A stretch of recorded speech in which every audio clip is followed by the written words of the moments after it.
אוקיי, שלום לכולם, אהלן אמנה, נעים מאוד. אנחנו נמצאים פה בפודקאסט שרשרת של פרויקט 555, שרשרת בנושא התנדבות, ואולי אני אתחיל עם להסביר למה בעצם בחרתי לראיין אותך, ואז נשמע אותך. אז אני ואת עכשיו שותפים לאיזושהי דרך שאולי נחזור אליה בהמשך, אנחנו עובדים עכשיו ביחד, אבל באופן מאוד מאוד מקרי, שתינו בעצם בזמנים נפרדים, עשינו בעבר את אותה התנדבות. אני ב-2018 וב-2019 טסתי לאתיופיה להתנדב עם הקהילה היהודית, ואת, בלי שידענו בכלל, שנה אחריי גם כן טסת לאתיופיה להתנדב בקהילה היהודית, לא בדיוק אותה קהילה, תכף ניכנס לזה. כשהייתי צריך לראיין, פתאום אמרתי, וואי, אף פעם לא באמת ישבנו ודיברנו על זה לעומק, למרות שאנחנו עובדים כל כך הרבה ביחד וחלקנו את החוויה הזאת מכיוונים שונים, וזו ההזדמנות שלנו היום קצת לדבר על זה. אז אולי אני קודם כל אבקש ממך רגע להציג את עצמך, ואולי לספר על מה זה בדיוק התנדבות בקהילה היהודית באתיופיה. אוקיי, מעולה. אני רגע סוגרת את הדלת. אה, התחיל פה רעש של עיר, סליחה.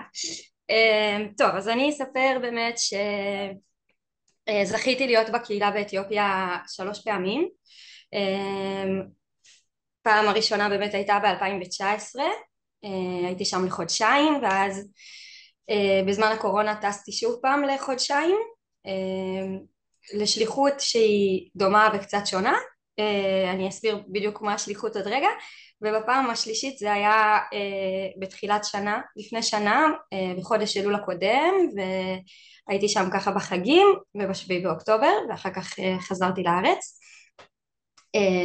אז ההתנדבויות היו קצת שונות בכל פעם, אבל באופן כללי אני אספר שבאתיופיה, למי שלא יודע או יודעת, יש קהילה יהודית מדהימה שמתחלקת לשניים.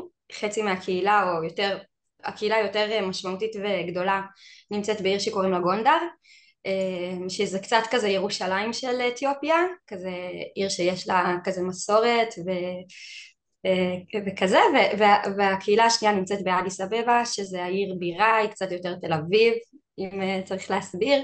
אז גם האופי של הקהילות קצת שונה, יש את מהזיכרון שלי הירושלמים ואת גם התל הקהילה אביבים. באדיס דוברת אנגלית ברובה.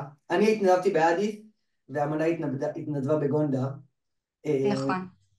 אז גם, כאילו, זה לא סתם תל אביב שאת אומרת, האנשים שהגיעו לאדיס, זה אנשים שהם ברובם במקור מגונדר, אבל כבר עשו איזשהו צעד, שהם שמעו שאולי הם יעלו לארץ, הם כבר מכרו את הדברים שלהם, כבר עברו לעיר הגדולה, ואז מצאו את עצמם שם, אז באיזשהו מקום הם כאילו כבר יצאו מהכפר, וזה נכון.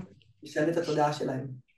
וגם תלוי מאיפה הם הגיעו באתיופיה. כל האנשים בקהילה בעצם הגיעו מכפרים בכל אזור אתיופיה, לסוג של מחנה, קהילה, כדי לעלות לארץ. יש שם משפחות שמחכות 20 שנה, 15 שנה לעלות.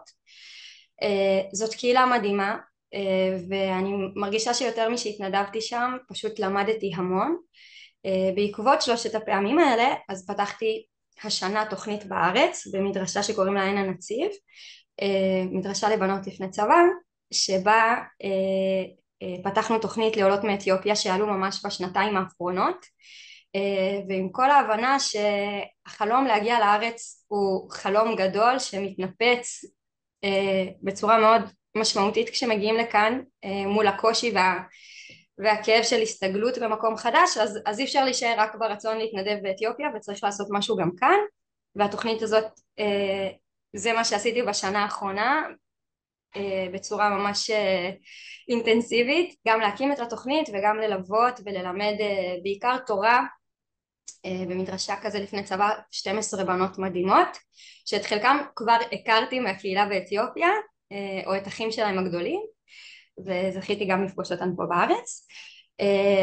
מה זה ההתנדבות באתיופיה? אם אני אומרת במשפט, זה באמת פשוט לבוא, להיות חלק מקהילה באיזשהו לב פתוח ורצון גם לפגוש, גם ללמוד ביחד, להרגיש את החיבור העמוק של כולנו ליהדות, והרצון להרגיש אחים מתוך המרחב הזה.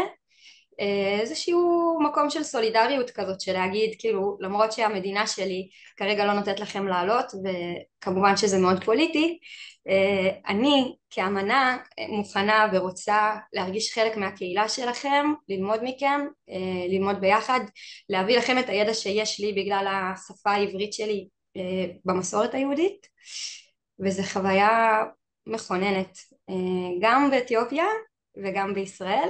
כל אחת מעלה גם הרבה מחשבות ותהיות והרבה קשיים, וגם הרבה למידה ויופי, ובעיקר מפגש עם נשמות מדהימות מדהימות מדהימות. אני רוצה רגע לחזור לתחילת הסיפור, אמנה, וכפול, בוא נדבר רגע גם על תחילת הסיפור של יהדות אתיופיה, כי את אמרת זה משהו שלדעתי הוא לא בהכרח מובן מאליו, מדינת ישראל לא נותנת לעלות, זה פוליטי, וגם לתחילת הסיפור שלך עם יהודי אתיופיה, אז אני אשאל את זה כאיזושהי שאלה כפולה. קודם כל אולי תסבירי רגע